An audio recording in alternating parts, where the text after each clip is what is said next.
श्रीमद् भगवद गीता में कृष्ण कहते हैं कि इंद्रिय विषयों का चिंतन करते हुए मनुष्य को उनमें आसक्ति उत्पन्न हो जाती है और ऐसी आसक्ति से काम उत्पन्न होता है और फिर काम से क्रोध प्रकट होता है।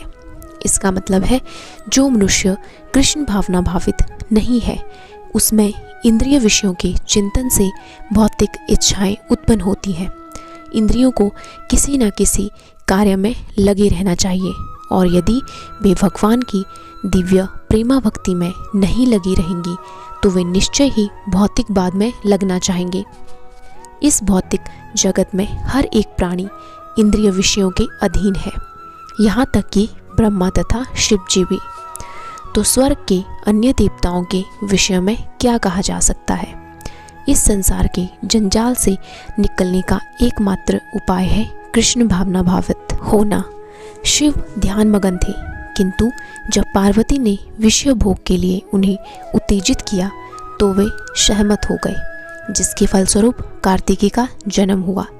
इसी प्रकार तरुण भगवत भक्त हरिदास ठाकुर को माया देवी के अवतार ने मोहित करने का प्रयास किया, किंतु विशुद्ध कृष्ण भक्ति के कारण वे इस कसौटी में खरे उतरे। भगवान का एकनिष्ठ भक्त भगवान की संगति के आध्यात्मिक सुख का आस्वादन करने के कारण समस्त भौतिक इंद्रियों सुख को त्याग देता है। अतः जो कृष्ण भावना भावित नहीं है वह कृत्रिम दमन के द्वारा अपने इंद्रियों को वश में करने में कितना ही शक्तिशाली क्यों न हो, अंत में अवश्य असफल होगा, क्योंकि विषय सुख का रंच मात्र विचार भी उसे इंद्रिय तृप्ति के लिए उत्तेजित कर देगा। कृष्ण जी कहते हैं कि क्रोध से पूर्ण मोह उत्पन्न होता है और मोह से स्मरण शक्ति का भी भ्रम हो जाता है। जब स्मरण शक्ति भ्रमित हो जाती है तो बुद्धि नष्ट हो जाती है और बुद्धि नष्ट होने पर मनुष्य भवकूप में पुनः गिर जाता है।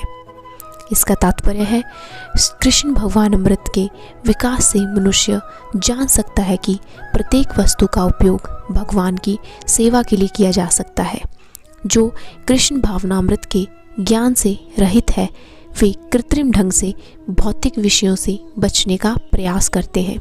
फलतः वे भवबंधन से मोक्ष की कामना करते हुए भी वैराग्य की चरम अवस्था को प्राप्त नहीं कर पाते। उनका तथाकथित वैराग्य फल्गु अर्थात गौण कहलाता है। इसके विपरीत कृष्ण भावना भावित व्यक्ति जानता है कि प्रत्येक वस्तु का उपयोग भगवान की सेवा में किस प्रकार किया जाए। फलतः वह भौतिक चेतना का शिकार नहीं होता। उदाहरणार्थ निर्विशेषवादी के अनुसार भगवान निराकार होने के कारण भोजन नहीं कर सकते, अतः वह अच्छे खाद्यों से बचता रहता है। किंतु भक्त जानता है कि कृष्ण परम भोक्ता है और भक्ति पूर्वक उन पर जो भी भेंट चढ़ाई जाती है उसे वह खाते हैं। अतः भगवान को अच्छा भोजन चढ़ाने के बाद भक्त प्रसाद ग्रहण करता है। इस प्रकार हर वस्तु प्राणवान हो जाती है और अधपतन का कोई संकट नहीं रहता।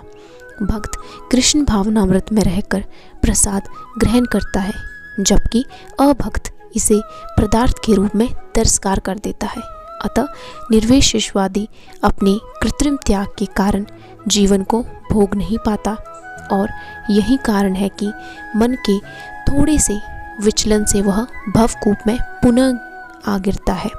कहा जाता है कि मुक्ति के स्तर तक पहुंच जाने पर भी ऐसा जीव नीचे गिर जाता है, क्योंकि उसे भक्ति का कोई आश्रय नहीं मिलता। किंतु समस्त राग तथा द्वेष से मुक्त एवं अपनी इंद्रियों को संयम द्वारा वश में करने में समर्थ व्यक्ति भगवान की पूर्ण कृपा प्राप्त कर सकता है। कृष्ण की इच्छा होने पर भक्त सामान्यतः अवांछित कार्य भी कर सकता है, किंतु यदि कृष्ण की इच्छा नहीं है तो वह उस कार्य को भी नहीं करेगा जिसे वह सामान्य रूप से अपने लिए करता है। अतः कर्म करना या न करना उसके वश में रहता है, क्योंकि वह केवल कृष्ण के निर्देश के अनुसार ही कार्य करता है। यही चेतना भगवान की हेतु की कृपा है, जिसकी प्राप्ति भक्त की इंद्रियों से आसक्त होते हुए भी हो सकती है। इस प्रकार से कृष्ण भावनामृत में तुष्ट व्यक्ति के लिए संसार के तीनों ताप नष्ट हो जाते हैं और ऐसी तुष्ट चेतना होने पर उसकी बुद्धि शीघ्र ही स्थिर हो जाती है।